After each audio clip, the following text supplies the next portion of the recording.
Currently, you are watching this video on the internet.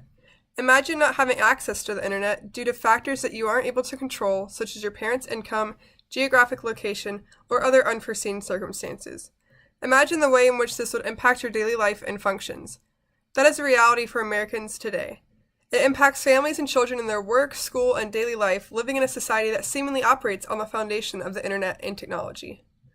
Some 15% of U.S. households with school-aged children do not have a high-speed internet connection at home, according to a new Pew Research Center analysis. This is a problem as many schools are moving and have moved to digitalized schoolwork.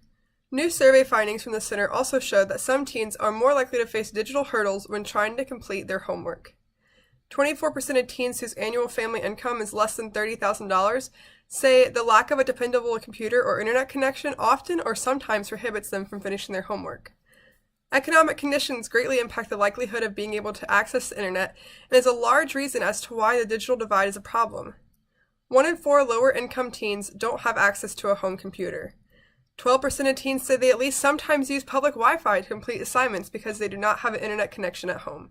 This is why public libraries are so important to continue funding and supporting, because until every single household has access to the internet in their home, these resources are so critical to their ability to succeed.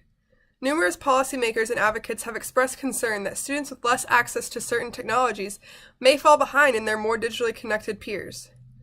It goes farther than just economic barriers. In urban areas, 97% of Americans have access to high-speed fixed service, but in rural areas, that number falls to 65%. The internet may function to reinforce the inequalities of power and knowledge, producing deeper gaps between the information-rich and poor. Additionally, digital exclusion is one of the most damaging forms of exclusion in our society.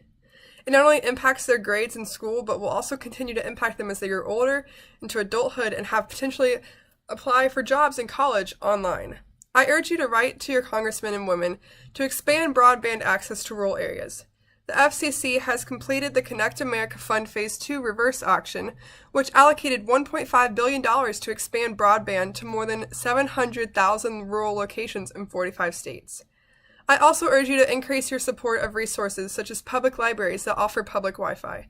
If people write to their representatives and local government officials to show that people still care about their local resources, they will see the value in continuing funding of these wonderful establishments that aim to help communities where economic stressors are the reason some families do not have access to internet in their home. One step at a time, we can work together to bridge the digital divide.